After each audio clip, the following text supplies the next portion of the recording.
ඔව්. සුබ දවසක් හැම දිනාටම.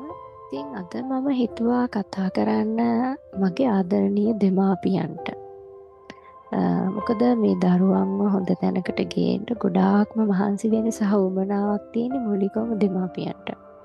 අර තනියෙන් දරුවෙක් මොටිවේට් වෙලා මේ පාරට වැටෙන එක ටිකක් අවමයි. නැතුවම නෙමෙයි ඉන්නවා හැම දරුවොත්.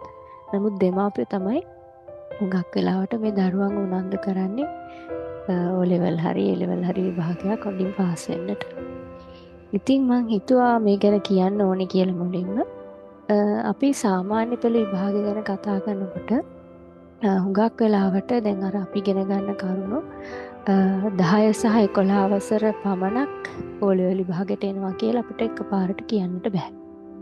මොකද දරුවෙක් 6 වසරේ ඉඳලා ක්‍රමානුකූලව යම්කිසි සංකල්ප ඉගෙන ගනිමින් තමයි ඕලෙවල් විභාගයකට එන්න ඕනේ. සමහර කියනවා මාස 6ක් ඇති. අපි කොහොම හරි ඕලෙවල් ගොඩ දාමු. ඇත්ත. එහෙම කරන්න පුළුවන්.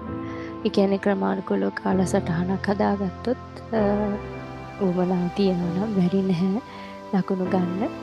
නමුත් අර ගණිත සංකල්ප, විද්‍යාත්මක පැහැදිලි කිරීම, විද්‍යාත්මක සිද්ධාන්ත ඒ කියන සියලුම දේවල් දරුවෙක්ගේ හිතට කාදින්නට පටන් ගන්න සහ අපි උනන්දු කළ යුත්තේ ඒ දරුවා 6 වසරේ ඉඳලා.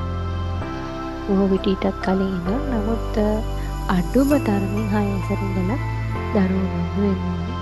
එතකොට මෙතනදී මම කියන්න කැමති අපි නිකම්ම අර සිද්ධාන්ත විතරක් ඉගෙන ගැනීමෙන් ගණිතයවත් විද්‍යාවත් හදාarලා ඉවර කරන්න අමාරුයි. විශේෂයෙන් මේ දරුවෝ පුහුණු වෙන්න ඕනේ විභාගයකදී. දැන් උදාහරණයක් ගත්තොත් අපි මොන හරි සිද්ධාන්තයක් ඉගෙන ගත්තාම විභාගෙදී අපිට කියන්නේ මේ සිද්ධාන්තය ලියන්න කියලා. එතනදී ඒගොල්ලෝ බලනවා ප්‍රායෝගිකව යම්කිසි ගැටලුවක් දීලා මේ දරුවා මේක කොහොමද ඇප්ලයි කරන්නේ ඉගෙනගත්ත සිද්ධාන්තය කියන එක. එතකොට මෙතනදී දරුවෝ උනන්දු වෙන්න ඕනේ සහ දෙමාපිය දරුවන් උනන්දු කරන්න ඕනේ අර ඉගෙනගත්ත ප්‍රායෝගික ඉගෙනගත්ත මූලධර්මය කොහොමද පාස් පේපර් එකකට අපි උත්තර ලියන්නේ. පාස් පේපර් එකක් ලියනවාම දරුවෝ පුහුණු වෙනවා ආකාර කීපයකට. එකක් දීලා තියෙන නියමිත කාලෙදී අදාළ වේගයෙන් සහ නිවැරදිම උත්තරේ දෙන පුද්ගලයාට තමයි ලියන දරුවට තමයි වැඩිම ලකුණු හිමි වෙන්නේ. ඉතින් මෙතන අපි පුහුණු වෙන්න ඕන මොකද උදාහරණයක් දියොත් අපි බොක්සින් තරඟාවලියට ගිහිල්ලා කෙලින්ම අපි බොක්සින් රින් එක ඇතුළට ගියොත් අපි ගුටි කාලා වැටෙනවා ප්‍රතියෝජකයන්ගේ ප්‍රතිවාදියාගේ. ඉතින් එහෙම නැතුව අපි හොඳට පුහුණු වෙලා ප්‍රතිවාදියාට මුහුණ දෙන්නේ කොහොමද කියන එක හරි හැටි පුහුණු වුණොත් අපිට පුළුවන් ඒ බොක්සින් තරඟාවලිය ජයග්‍රහණය කරලා වෙන්න. විභාගයක් කියන්නේත් ඒක තමයි. අපි නිකන් ඉගෙනගෙන ඔය ගිහිල්ලා ඔන්න විභාගෙටම ගිහින් මම වාඩි වෙනවා කියලා වාඩි වුණොත් එතනින් ප්‍රතිඵල ගන්නට පුළුවන්. නමුත් සාර්ථක ප්‍රතිඵලයක් දාන්න අමාරුයි.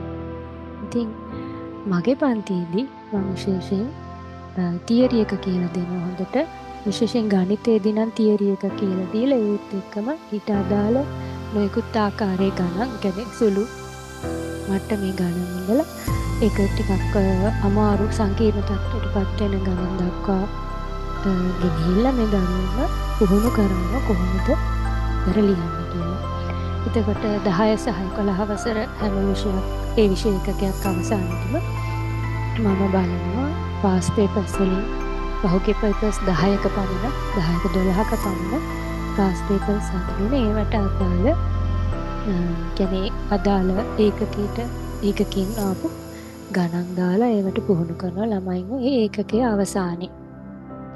ඊට අමතරව විභාගය ආසන්නයේදී පාස් පේපර්ස් සහ ආදර්ශ අනුමාන ප්‍රශ්න පත්තර මේ ළමයි ලව්ව ලියවනවා. එතකොට එහිදී කාලය ගැන සැලකිලිමත් වීමෙන් තමයි කරන්නේ. ඒ කාලය ගැන සැලකිලිමත්කම ඇත්තටම එදිනෙදා ගණන් හදනකොටත් මම ළමයින්ට කියන දරුවනේ ඉක්මනට කරන්න. පුංචි පන්ති වල ළමයින්ට නම් චක්‍රේ මම හොඳට බලනවා. කියන්නේ එකතු කරනකොට උනත් අර 1 සිට 9 දක්වා ඉලක්කම් වල එකතුව බොහොම ඉක්මනට දරුවෝ කියන්න පුරුදු කරනවා. මොකද 2යි 3යි ටක් ගාලා 5යි කියන්නේ. 8යි 2යි 10යි කියන්න ඕනේ. 3යි 4යි 7 කියන්නේ. මොක ඇඟිලි ගැන ගැන ඉන්නවා කියන්නේ දරුවාට කාලය යනවා. මං හැමතිස්සෙම කියන දෙයක් ගණිතයේ ප්‍රගුණ පුද්ගලයෙක් කියන්නේ වේගයෙන් සහ ඉතා නිවැරදිව ඒ ගාන හදන කෙනා. ඉතින් දැන් මේ පුහුණු කිරීම මම 6 වසරේ ඉඳලා 11 වසර දක්වාම දරුවන්ට කරනවා. දැන් අර අම්මලා සමහර අම්මලා මට කතා කරලා කියන මිස් එල් ඔලෙවල් වලට මාස 6යි කොහොම හරි මගේ දරුවා කොට දාලා දෙන්න. ඔව් මට පුළුවන් උපරිමේ මං කරනවා. නමුත් අම්මේ තාත්තේ මතක තියාගන්න දරුවෙක්ව ඕලෙවල් විභාගයට සූදානම් කරනවා කියන්නේ 6 වසරේ ඉඳලම කරන එක කාරණා. කදාර ගණිත සංකල්ප සහ විද්‍යාත්මක දැනුම කියන එක දරුවගේ හිතේ වර්ධනය වෙන පළපදියම් වෙන 6 වසරේ ඉඳන්. අපි අර මාස 6 ඇතුළත කරන එතකොට දරුවව පීඩාවට පත් කරන ස්ට්‍රෙස් කරන එක. එහෙම ස්ට්‍රෙස් කරලා ඉගෙන ගන්න දේවල් මතකේ ඉන්නවා මතක සිටිනවා බොහොම අඩුයි. මොකද උදේ මතක තියාගන්න මේ දරුවෝ ගණිතය සහ විද්‍යාව වංශයෙන් උසස් පෙළ ලියන්න බලාපොරොත්තු වෙනවා නම් මේ O level දැනුම ඉතා වැදගත්. මොකද ආයේ උසස් පෙළ ගුරුවරු O level වලදී ඔයාලා මෙහෙම කරා නේද කියලා ආයේ concept එක කියලා දෙන්නේ නැහැ. එතකොට අර ළමයා ඒ level කරන්න ගියාම ඇලෙනවා. මොකද අපේ රටේ අධ්‍යාපන නිර්දේශය අනුව බලනකොට උසස් පෙළ සහ සාමාන්‍ය පෙළ අතර ඉතා විශාල පරතරයක් තියෙනවා. ඉතින් ඔයගොල්ලෝ දන්නවා ඇති O level හැමෝම පාස් වුණත් බොහෝ විට A level පාස් වෙන්නේ බොහොම සුළු ප්‍රතිශතයක්. ඊනුත් ඉතා සුළු ප්‍රතිශතයක් තමයි රාජ්‍ය විශ්වවිද්‍යාලවලට ඇතුළත් වෙන්නට සුදුසුකම් ලබන්නේ. ඉතින් ඇයි අපි මගින් හැලෙන්නේ? අපි දරුවා උනන්දු කරන්න ඕනේ 6 වසරේ ඉඳලා. මං කියන්නේ මෙතනදී දරුවට සෙල්ලම් කරන්න දෙන්න එපා. ළමයාගේ ළමා කාලය නැති කරන්න එපා. නෑ එහෙම එකක් නෑ. අනවශ්‍ය දේවල් වලට මේ ළමයින්ව යොමු කරන්න එපා. පළවෙනි දේ මං පෞද්ගලිකව කැමති දෙයක් තමයි පරිගණක සහ ජංගම දුරකථන 11 වසර දක්වා දරුවෙක්ට අවශ්‍ය නැහැ. මොකද විශ්වවිද්‍යාලයට ගියාම පළවෙනි අවුරුද්ද අනිවාර්යෙන් පරිගණක පිළිබඳ පුහුණුව දෙනවා. ඇයි අපි හදිසි වෙන්නේ කලින්ම ළමයට පරිගණක දෙන්න? විෂයක් විදිහට තියෙනවා ඒක කරන්න දෙන්න ඕනේ පාසලේ. මම නැහැ කියන්නේ නැහැ. දැනගෙන ඉන්න ඕනේ ළමයි. නමුත් අර සීමාව ඉක්මවා ආයේ පාවිච්චි කරනවා නම් ඔයගොල්ලෝ ඒ පාලනය කර යුතුයි. මොබයිල් ෆෝන් එක දෙද්දී නම් බොහොමත් පරිස්සම් වෙන්න බොහොමත් තරුණ 8 වසරෙන් ඉහළවත් දරුවන්ගේ අම්මලා මොකද බොහෝ වැරදි සිද්ධ වෙනවා මේ මොබයිල් ෆෝන් එක නිසා සහ පරිගණක නිසා.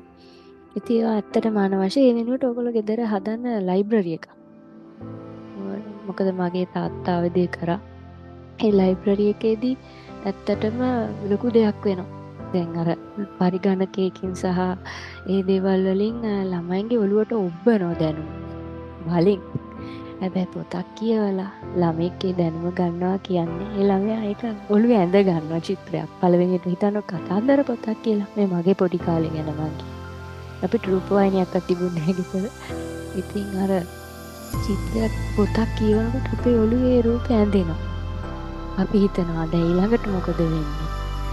ඒකට අපේ මොළය ඇත්තටම හැඩ ගැහෙනවා නිර්මාණශීලීත්වයට සහ තර්කය ගොඩ නැගෙනවා අපි ඔළුවේ. ඒක ඉබේම සිද්ධ වෙන පොතක් කියවනකොට. ඔයගොල්ලෝ ඉතින් පුස්තකාලයක් විතර තමයි.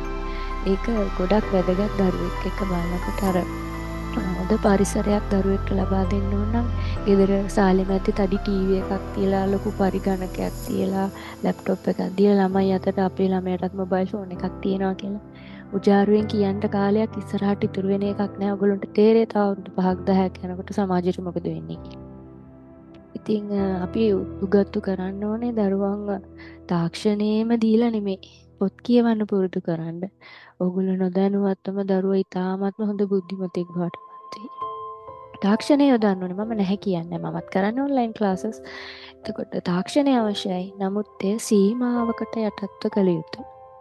එහෙම නැති වුණොත් අපේ මේ එන පරම්පරාවට තර්කානුකූල හැකියාව නැති වේවි. ගණිත හැකියාව නැති වේවි. නිර්මාණාත්මක හැකියාව නැති වේවි. ඉස්සරහට සේරම මැෂින් එකකින් කරගන්න තත්ත්වයට සහ රොබෝ කෙනෙක් ලව්වා කරගන්න තත්ත්වයටපත් වේවි. එදාට Google වගේ සමාගම් හදලා දෙයි apps අපිට ගණන් කරන්න උගන්වන්න. අපිට කවි ලියන්න උගන්වන්න. අපිට කතන්දර ලස්සනට හිතේ මවා ගන්න උගන්වන්න. අන්න එතකොට ඒගොල්ලෝ ආදායම් ලබනවා. ඒ විදිහ විකුණලා මිනිස්සුන්ගෙන් ඇයි අපි ඒ තත්ත්වයට අපේ ළමයින්ව පත්තු කරන්නේ? දෙන්න එපා අනවශ්‍ය තාක්ෂණයේ සීමාව ඉක්මවා දරුවන්ට. පොතට පතට යොමු කරන්න සහ ළමයින් එළිය පහළේ සෙල්ලම් කරන්න යාළුවෝ ආශ්‍රය කරන්න උගන්වන්න. හැබැයි ඔයගොල්ලෝ පස්සෙන් ඉන්න මොකද තාමත් දරුවෝ ඉතා පොඩි. 11 වසර වුණත් දරුවෝ අර තීරණ ගැනීමේදී වැරදි තීරණ ගන්න පුළුවන්. දැන් ගොඩක් මතරක් උසාහමත් ඉන්නවා. ඔයගොල්ලෝ දන්නවා. ඉතින් යාළුවෝ අතින් විනාශයටපත් වුණු ළමයි ගොඩාක් මට කතා කරලා තියෙනවා. මම එකයි කියන්නේ. අනේ ටීචර් මට යාළුවෙක් අයිස් ටිකක් දුන්නා. මාව වෙවුලනවා. ඇත්තට මෙලම කතා කරන්න බෑ නෙවෙයි. අම්මා රට. අයියත් තාත්තා මැරිලා අයියත් ගාමන්ට් එකක උගන්වනවා. මේ ගාමන්ට් එක මහල්ලා තමයි සල්ලි හොයන්නේ. ඉතින් බලන්නේ අනාගතයේ දරුවට වෙන අයිස් බීව කියන ඉතින් ආයෙ ටිකක් අමාරුයිනේ ගොඩ ගන්න. ඉතින් හින්දා දෙමාපියෝ මම හැගහගෙන ඉන්න දරුවෝ ගැන යාළුවෝ කියලා උනත් පමණට වඩා විශ්වාසය තියන්නට බෑ. හැමතිස්සෙම දරුවෝ ගැන හැගහගෙන ඉන්න දරුවන්ට වගකීම් දෙන්න සහලට තීරණ ගැනීම අයිතියකුත් තියෙනවා. නමුත් ඔබ ඒකට මැදිහත්. මට ඒක තමයි අද දෙන්න තියෙන පණිවිඩය. එතකොට හැමතිස්සෙම දැන් අර ඔලෙවල් කිට් වෙනකන් ඉඳලා ළමයාව ස්ට්‍රෙස් කරන්නේ නැතුව සහ කලබලයට පීඩාවට පත් කරන්නේ නැතුව මුලින් ඉඳලම මේ ළමයට අඩුම 10 වසර ඉඳලවත් ළමෙක් හරි මාර්කයට අරගෙන යාට පාස් පේපර්ස් ටික අරන් දීලා ඒ අදාළ එකකේට තියෙන පාස් පේපර්ස් ටික ඉවර කරලා එයාව තහවුරු කරවන්නේ අදාළ එකක ඒකකේට. ඒකට ටික ලේසි කාලේ තියෙනවා. අවුරුදු දෙකක් අඩුම තියෙනවා. එහෙම කරනවා මිසක් අර කඩිමුඩි ළමයා ගෙනල්ලා මාස 6න් අර තියෙන සේරම පේපර්ස් කරවලා මං හිතන්නේ ඒක සාර්ථක ඉගෙනීම් ක්‍රමයක් කියලා. ඉගෙන ගන්න බැරි නෑ පුළුවන්. නමුත් ඒ ළමයා හිර වෙනවා කවදා හරි දවසක උසස් පෙළ විභාගෙට ගියා. ඔබ තමයි මට අද කියන්න ඕනේ. ඉතින් බොහොම ස්තුතියි ඔබගේ කාලයට මෙයා අහගෙන හිටියට.